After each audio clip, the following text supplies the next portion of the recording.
Hello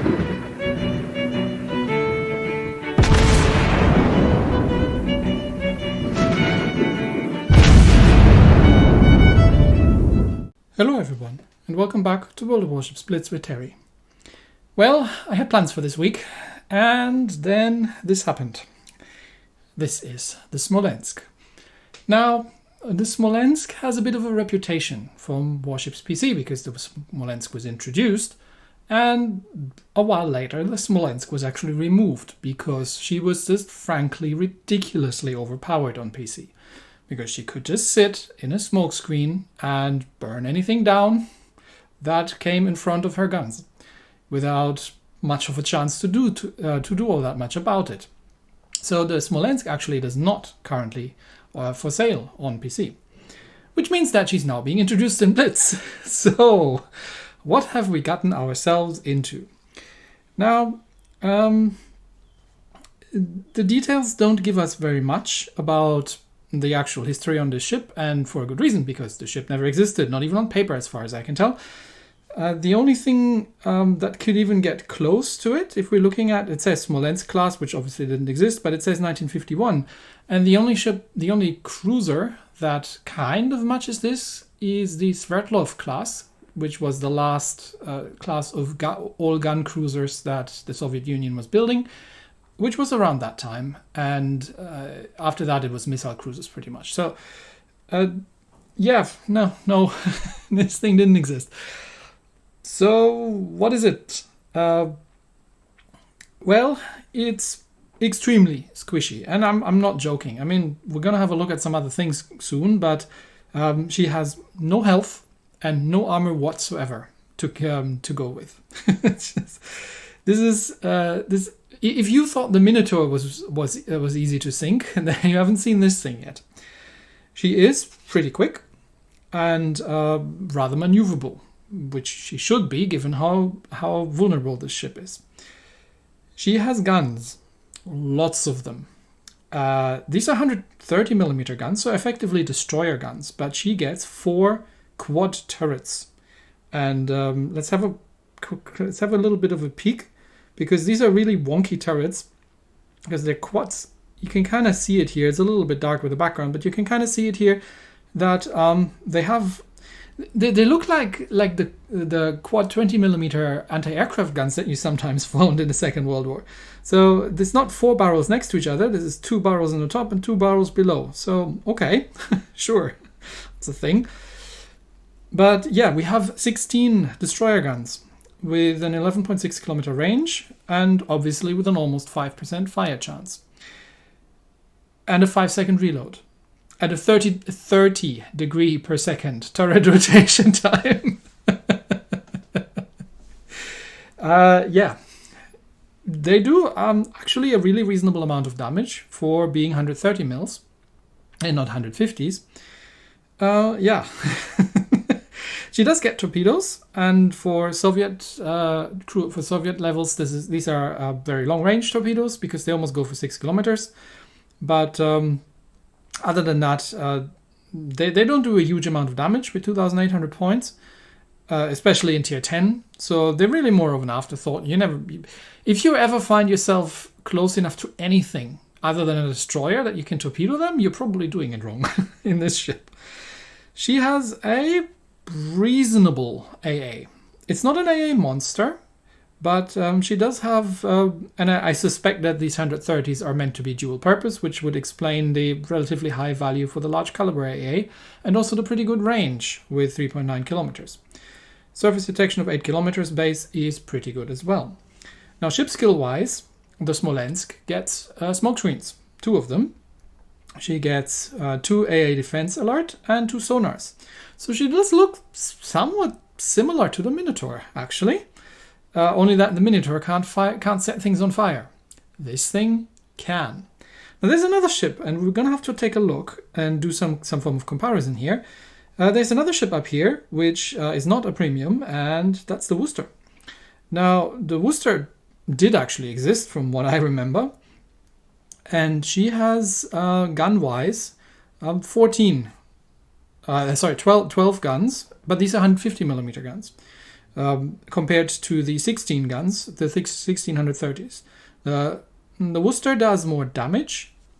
She has a ever so slightly faster reload, and I haven't put the elite bonus in here, so if we do that quickly, so if we were to spec her for main battery reload, then we would get her down to 4.6 seconds on these 1250s, with more damage obviously, and a slightly better fire chance compared to the Smolensk. 4.8 on the Smolensk, 5 on the Wooster.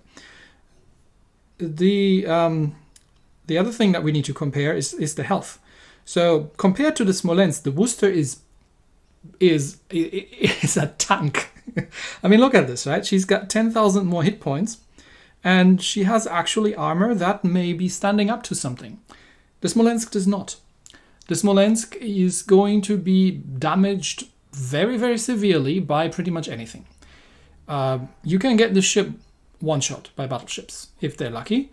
You can, and heavy cruisers will absolutely melt this ship. So, is the Smolensk a game-breaking ship? Well, let's look at a little bit more at the details. First of all, you can get the main battery traverse speed up, why ever you would want that, with a 30 degrees per second pace. I don't know, but you could if you wanted to. It makes no sense whatsoever, in my opinion. You can. It's much, much better to use the advanced HE shell because it gives you a bit more damage and increases the fire chance, which is extremely valuable on this ship.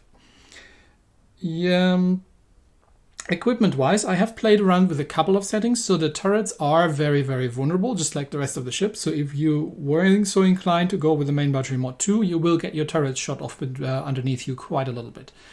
So I stopped doing that and actually switched to the precision mod, because the 130s at long range are not super precise, and that's not a bad thing to get more ordnance on target.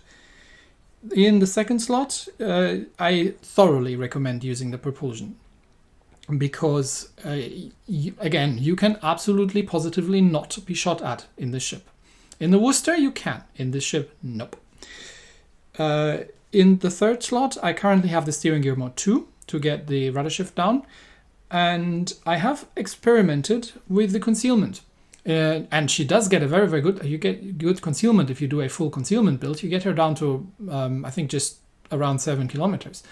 But once you fire your guns, you will bloom. And it does help a little bit with disengaging, but her surface detection isn't that bad with 8 kilometers. So most of the time, if you're out in the open, you'll be in trouble anyway. I ended up using the steering gear mod just to be able to dodge a little bit better. Because if battleship shells even land in the same postcode as this ship, she will take damage. She is that squishy. But on the positive sides, our commander build, I have given that a tier 10 ship. I've put a tier 10 commander. I have intentionally, again, not put the IFHE skill in, which would be the obvious choice, because your 130mm AP, even at point blank range, can't even penetrate a cruiser. So it's HE all the way unless you're firing at destroyers. I have underwater protection, actually have battlefield support for an additional hydro and AA defense. I do have the artillery maintenance and AA defense expert, because, well, she does have a decent AA, but she's no Wooster. She can still shoot down a reasonable amount of airplanes. The problem is she can absolutely not sustain a reasonable amount of damage from those airplanes. So you don't want to be the ship that's under focus by the carrier, because you just don't have the hit points to deal with it. Survivalist, obviously, you do want the exploit weakness, because you will set things on fire. This is what this ship's all about. It's all about setting all the fires and burning things to the ground. I have fully prepared, because literally nothing else made sense here. You absolutely, definitely, positively want the Mistweaver skill, because you do get 2 smoke screens and they are very valuable. Keep in mind, though, that you have a 5-second reload. So if somebody just follows the tracer, they can blap you out of your smoke screen even if you're not spotted. So do keep that in mind. Angle the ship and move around in the smoke screens. Don't just sit there pressing the fire button while the smoke screen's active. Again, Demolition Expert was the only thing that was making sense. And so does the Honor Seeker. So if you do manage to get something early on, you do a little bit more damage. Obviously, you want the IFHE with this ship. as the skill, and put probably the horizontal protection in the end, because you're not going to citadel anything whatsoever, and you're not going to do anything with torpedoes either. So these are just purely there so that destroyers can't rush you, and even then I barely use them. All right, camouflage. What would the historical camouflage, if you were so inclined to get it, give you? Better firing range, yes. Torpedo range, okay, don't care. Traverse speed, yes. And better surface detection. The firing range is a biggie, because the farther away you are from enemy ships, the better, really, in this thing. And lastly, the battle honors, because that keeps getting asked. The first one's play 10 battles, and the second one is destroy 3 enemy ships in a battle, which is ridiculously easy in this thing, which would give you some titanium. I think it's this titanium. Yes, it is titanium. So that's that. That's what you get out of the ship. Now, back to the question: is this a game-breaking ship? I don't think so. It is a very, very powerful ship, that's for sure. But the definite big weakness on this ship is the lack of armor and hit points. I mean, let's for fun, right? Let's just have a quick look, and I haven't actually checked that. Let's have a look at the Khabarovsk. And I haven't updated the hit points, so let's do that quickly. Let's update the whole fully on the Khabarovsk. The Khaba has 21,000 hit points, and you're not going to citadel a Khaba. The Smolensk, if I can find her, she's somewhere here. The Smolensk has 27,000 hit points. So you have marginally more hit points than a Khabarovsk in this thing. And you will get hurt and citadeled very, very definitely by anything.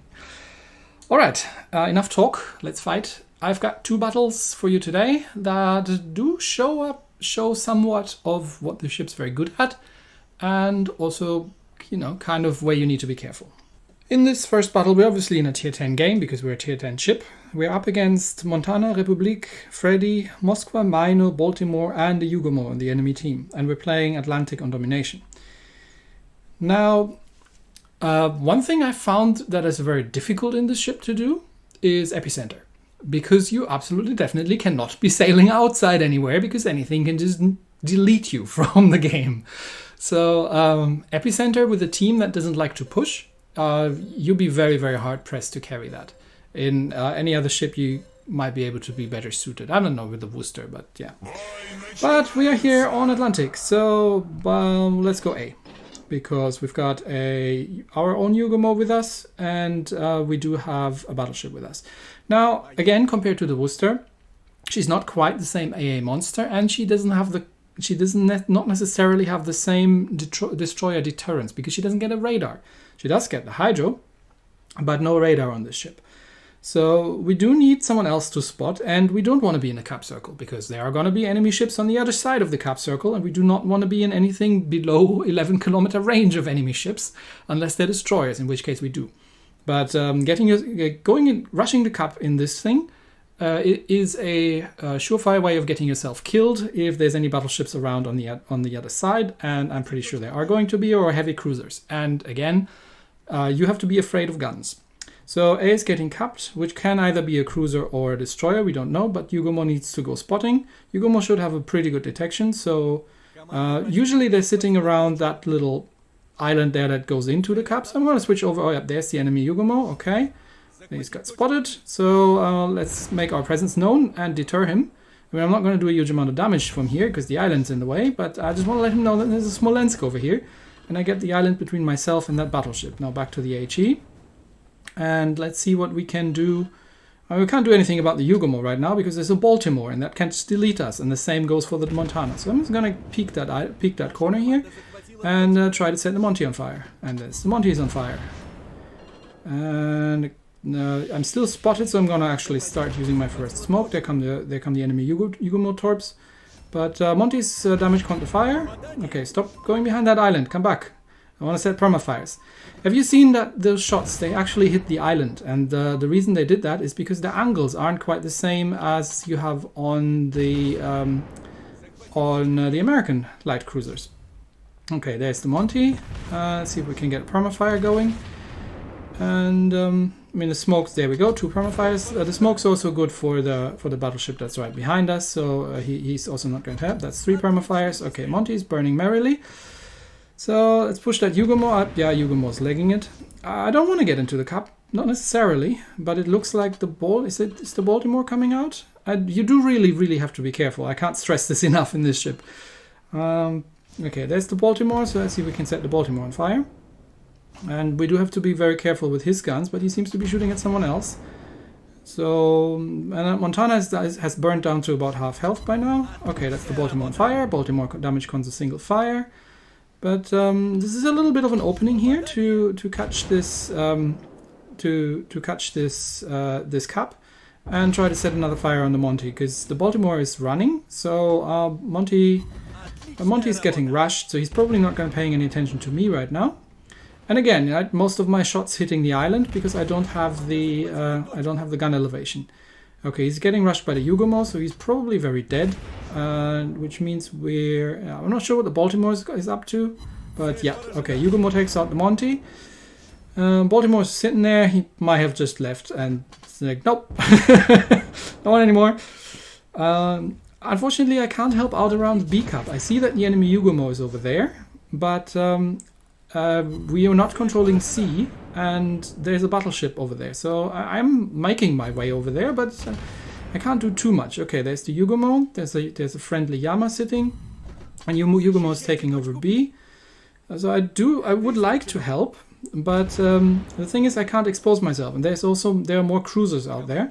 So this was some good hits on the Yugomo, but there's a Freddy, so I do have to stop here and use my smoke, just so I'm not sitting broadside onto a Friedrich der Große, because that would be very deadly. Even his secondaries can probably kill me. So, okay, that's 1 fire on the Freddy. He damage cons a single fire. Really, people should have learned this in tier 10, wouldn't you think? Would you? Stop damage conning single fires. Okay, the Freddy's dead anyway. Alright, that leaves... I know that the Yugomo's in there, but the Moskva is, again, absolute death. And there's a smoke screen, which seems to be... What is it doing, the smoke screen? Okay, it's spewing a large amount of piercing, so that's the Mino.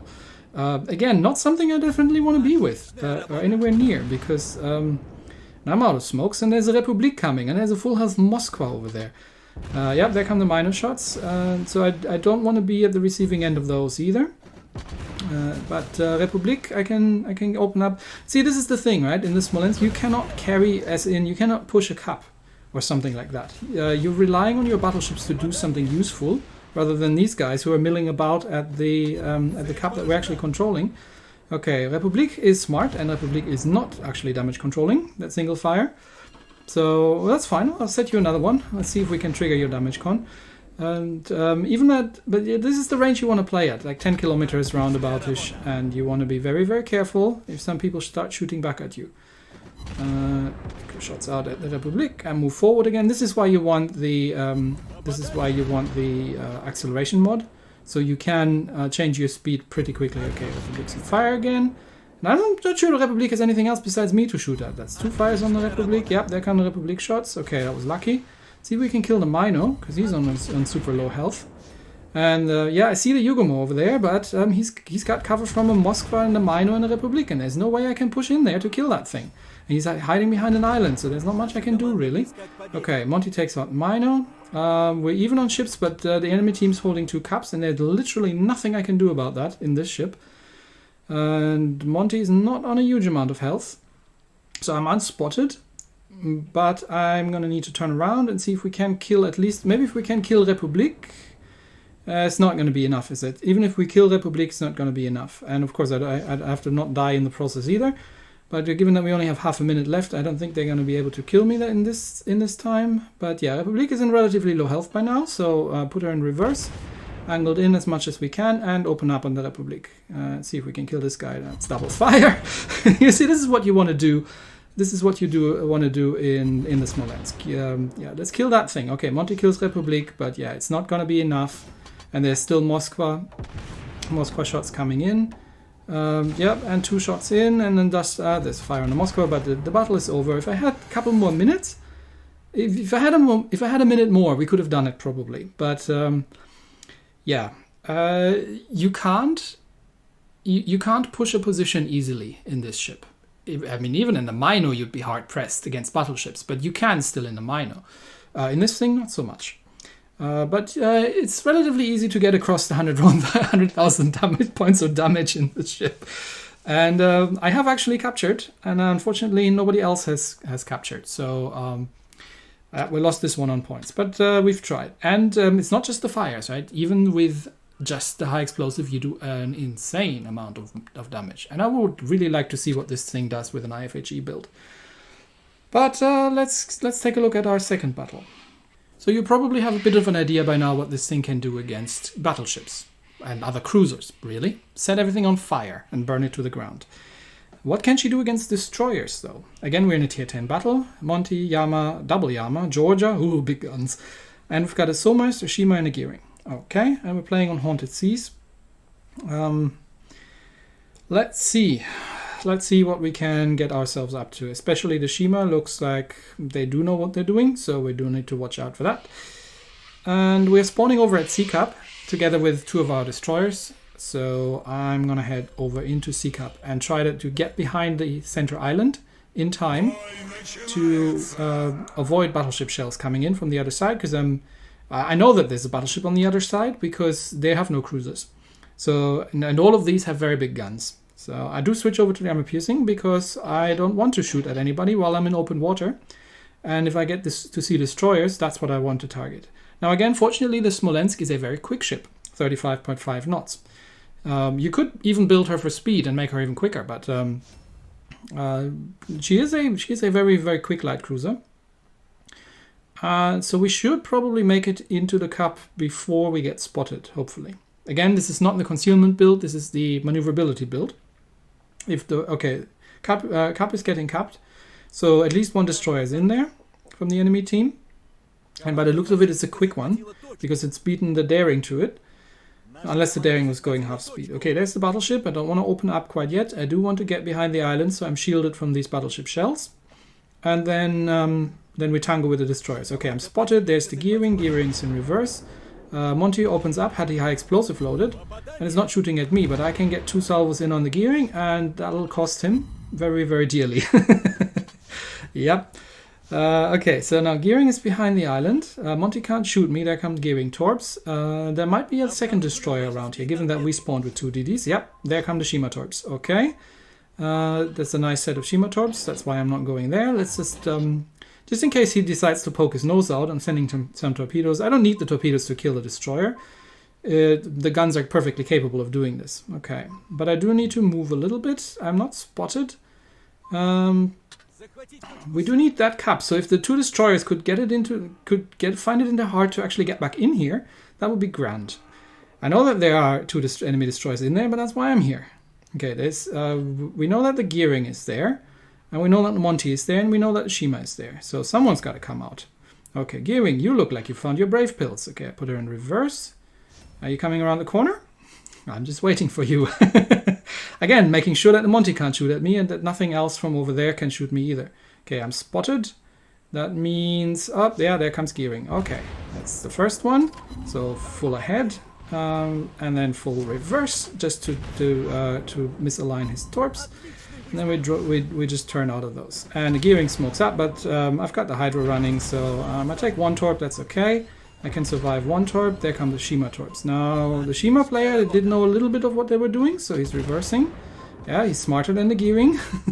He's not trying to smoke up in front of my Hydro, and he's putting a good widespread, so I might take one or two of these torps. But I'm trying to turn out, but I missed that one. And I think I might take a second one here. That's okay. Yep. Okay, need to repair my steering gear and get back in the Cup. But now we have the Gearing destroyed, and we've got the Shima on super low health, so the Daring is going for it. And yep, and the Daring takes out the Shimakaze. Okay, there we go. Now Shima is dead, just making sure here. Now we can switch back to the high explosive, and there are some more battleships coming.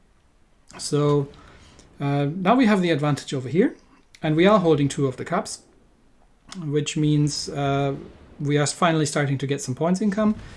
And there are battleships over there, so I do need to be careful a little bit. Wait for my bloom to go down. Okay, then Monty is pretty much dead. He's being farmed by a Daring. and he's probably going to run into some torpedoes in no time. So I am spotted right now, which means I do have to be careful with incoming shells. Is anybody looking at me? He's not looking at me. Yama is not looking at me. But just to be sure, I put my smoke up. There goes the Monty. And now we are 3 ships ahead, which means that we have a very, very comfortable fire supremacy and we can just start farming these guys. Yama looks like he's going to run full on into all these daring torps, or if he doesn't, then Georgia does. Yeah, battleships sailing in straight lines at constant speed. Isn't it a great thing?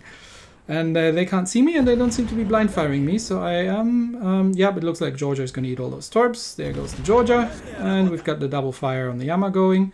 So he's gonna be melting away. That's the triple fire, and the daring gets the kill on the Yama as well. Well done, daring.